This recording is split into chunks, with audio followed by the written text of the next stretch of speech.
Hello, എല്ലാവർക്കും സുഖമല്ലേ? അപ്പം ഞാൻ നിങ്ങളെല്ലാം ആവശ്യപ്പെട്ട പ്രകാരം എങ്ങനെയാണ് UAE ജോലി കിട്ടിയത്, ഏതൊക്കെ പ്ലാറ്റ്ഫോംസിലൂടെയാണ് ഞാൻ അപ്ലൈ ചെയ്തതെന്ന് ഒരു ഡീറ്റെയിൽഡ് വീഡിയോ ഇടാമെന്ന് ഇൻസ്റ്റാഗ്രാമിൽ ഞാൻ ഓൾറെഡി പോസ്റ്റ് ചെയ്തിരുന്നു. അപ്പം ഞാൻ ഓൾറെഡി മെൻഷൻ ചെയ്ത കണക്ക് നൗക്കറി ഗൾഫിൽ നിങ്ങളൊരു നല്ല പ്രൊഫൈൽ ക്രിയേറ്റ് ചെയ്യുക, റെസ്യൂമെയും അപ്ലോഡ് ചെയ്യുക. അതുപോലെ തന്നെ നിങ്ങൾ മറ്റ് പ്ലാറ്റ്ഫോംസിൽ പ്രൊഫൈൽ ക്രിയേറ്റ് ചെയ്യുമ്പം മെയിനായിട്ട് ശ്രദ്ധിക്കേണ്ട ഒരു കാര്യം എന്ന് വെച്ചാൽ, നിങ്ങൾ നൗക്കറി ഗൾഫിൽ ഏത് പ്രൊഫൈലാണോ ക്രിയേറ്റ് ചെയ്തത്, ഏത് റെസ്യൂമെയാണോ അപ്ലോഡ് ചെയ്തത്, അതുപോലെ ഏത് ഡെസിഗ്നേഷന് വേണ്ടിയിട്ടാണോ നിങ്ങൾ അപ്ലൈ ചെയ്യുന്നത്, സെയിം കാര്യങ്ങൾ തന്നെ നിങ്ങൾ ഈ അടുത്ത പ്ലാറ്റ്ഫോമിലും റിപ്പീറ്റ് ചെയ്യാവുള്ളൂ. കാരണം എന്താണെന്ന് വെച്ചാൽ, നമ്മളെപ്പോലെ തന്നെ എംപ്ലോയേഴ്സും പല പല പ്ലാറ്റ്ഫോമിൽ കൂടെയാണ് എംപ്ലോയീസിനെ ഹയർ ചെയ്യുന്നത്. ആ ഹയറിംഗ് പ്രോസസ്സിൽ ഫസ്റ്റ് നിങ്ങളൊരു പ്ലാറ്റ്ഫോമിൽ ഒരു പ്രൊഫൈൽ അപ്ഡേറ്റ് ചെയ്തു, ഒരു റെസ്യൂമെ പർട്ടിക്കുലറായിട്ട് അപ്ഡേറ്റ് ചെയ്തു. എന്നിട്ട് പല ജോലിക്ക് നിങ്ങൾ ഏതാണോ ഫോക്കസ്ഡ് ആയിട്ടുള്ള ഫീൽഡ്, ആ ഫീൽഡിൽ പല ജോലികൾക്ക് അപ്ലൈ ചെയ്യുന്നു. എന്നിട്ട് അടുത്ത പ്ലാറ്റ്ഫോമിൽ വരുമ്പം വേറെ ഒരെണ്ണം ഡിഫറെൻ്റ് ആയിട്ടാണ് കിടക്കുന്നതെന്നുണ്ടെങ്കിൽ നിങ്ങളുടെ പ്രൊഫൈൽ ജെനുവിൻ ആണെന്നുള്ളത് അവർക്ക് തോന്നില്ല. അതുകൊണ്ടാണ് നിങ്ങളോട് സെയിം പാറ്റേണിൽ തന്നെ എല്ലായിടത്തും ക്രിയേറ്റ് ചെയ്യുക. അതുപോലെ സെയിം ഡെസിഗ്നേഷൻ, നിങ്ങളിപ്പോൾ ജോലിക്ക് അപ്ലൈ ചെയ്യുന്നതിന് മുന്നേ മെയിനായിട്ട് നിങ്ങളുടെ മൈൻഡിൽ ഒരു പർട്ടിക്കുലർ ഡെസിഗ്നേഷൻ ഉണ്ടായിരിക്കണം. അത് നിങ്ങളുടെ എഡ്യൂക്കേഷൻ ക്വാളിഫിക്കേഷൻ, ഇപ്പോൾ നിങ്ങൾക്ക് വർക്ക് എക്സ്പീരിയൻസ് ഉണ്ടെങ്കിൽ ആ വർക്ക് എക്സ്പീരിയൻസ് അതുമായിട്ട് റിലേറ്റഡ് ആയിട്ടുള്ളത് തന്നെ മാക്സിമം അപ്ലൈ ചെയ്യുക. ആ ഒരു കാരണങ്ങൾ കൊണ്ടാണ് ഒട്ടുമുക്കാൽ ആൾക്കാർക്കും പുറത്തേക്ക് അപ്ലൈ ചെയ്യുമ്പം എല്ലാം റിജക്റ്റായി പോകുന്നത്.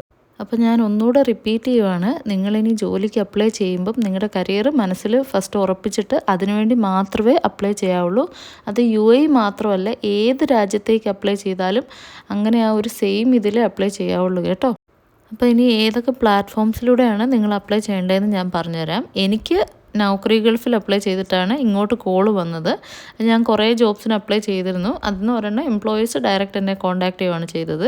ഇനി അടുത്തെന്ന് പറഞ്ഞു കഴിഞ്ഞാൽ ഗൾഫ് ടാലൻറ്റ്, വെയിറ്റ്, ലെയ്മൂണ്, ലിങ്ക്ഡിന്, ഇൻഡീഡ്, ഗ്ലാസ്ഡോർ, ഇതിൽ കുറേയൊക്കെ എല്ലാവർക്കും തന്നെ പരിചിതമായ പേരുകളായിരിക്കും. ഞാനിത് ഒന്നുകൂടെ ഡിസ്ക്രിപ്ഷനിൽ മെൻഷൻ ചെയ്തേക്കാം കേട്ടോ. അപ്പോൾ നിങ്ങൾക്ക് എല്ലാവർക്കും അത് ചെക്ക് ചെയ്തിട്ട് അപ്ലൈ ചെയ്യാം. പിന്നെ നിങ്ങൾ പ്രധാനപ്പെട്ടതായിട്ട് ശ്രദ്ധിക്കേണ്ട ഒരു കാര്യം എന്ന് പറഞ്ഞു കഴിഞ്ഞാൽ, നിങ്ങൾ പ്രൊഫൈൽ ഫുള്ള് ക്രിയേറ്റ് ചെയ്തിട്ട് ഏതെങ്കിലും ഒരു CV എടുത്ത് അതിൽ അപ്ലോഡ് ചെയ്യരുത്. അത് മെയിൻ കാര്യമാണ്. അതുപോലെ തന്നെ പ്രൊഫൈൽ ക്രിയേറ്റ് ചെയ്യുമ്പോൾ കെയർഫുള്ളായിട്ട് ഫുള്ള് പ്രോപ്പറായിട്ട് തന്നെ ക്രിയേറ്റ് ചെയ്യുക. അതുപോലെ എംപ്ലോയേഴ്സ് ചെക്ക് ചെയ്ത് കഴിയുമ്പം നമ്മുടെ പ്രൊഫൈൽ മാച്ചായി, അതിൽ നിന്ന് കുറേ മാച്ചായ പ്രൊഫൈൽസ് ഒരുമിച്ച് അവർ റെസ്യൂമെ ഡൗൺലോഡ് ചെയ്തിട്ട് അതായിരിക്കും അടുത്ത ഹയറിംഗ് മാനേജേഴ്സിന് അവർ സെൻഡ് ചെയ്യുക. അപ്പോൾ അത് നോക്കിയിട്ടാണ് നിങ്ങളെ കോണ്ടാക്ട് ചെയ്യുന്നത്. അപ്പോൾ നമ്മുടെ റെസ്യൂമെ പ്രൊഫൈലിനേക്കാളും കുറച്ചും കൂടെ ഇമ്പോർട്ടൻ്റ് ആണ്. അപ്പോൾ അത് നല്ല ഓർഗനൈസ്ഡ് ആയിട്ട് വേണം അറേഞ്ച് ചെയ്യാനായിട്ട്. അപ്പോൾ ഇത്രയും കാര്യങ്ങൾ നിങ്ങൾ പ്രോപ്പറായിട്ട് ചെയ്ത് കഴിഞ്ഞാൽ എംപ്ലോയീസിൻ്റെ അടുത്തുനിന്ന് നിങ്ങൾക്ക് കോൾ വരാനുള്ള ചാൻസസ് ഹൈ ആണ്. അപ്പം അടുത്തതായിട്ട് കോൾസ് വന്നു കഴിഞ്ഞാൽ നിങ്ങൾ എന്തൊക്കെയാണ് ശ്രദ്ധിക്കേണ്ട കാര്യം, നമ്മളിവിടെ ജോലി കിട്ടുന്ന പോലെയല്ല, പുറത്തൊരു രാജ്യത്തേക്ക് ഫ്ലൈറ്റ് ടിക്കറ്റ് എക്സ്പെൻസ് എല്ലാം മുടക്കി പോകുമ്പം നമ്മൾ പ്രത്യേകം കുറച്ചുകൂടെ കെയർഫുള്ളായിട്ട് വേണം പോകാനായിട്ട്. അതിനെക്കുറിച്ചുള്ളൊരു വീഡിയോ ഞാൻ അടുത്ത പാർട്ടിൽ ചെയ്യുന്നതായിരിക്കും.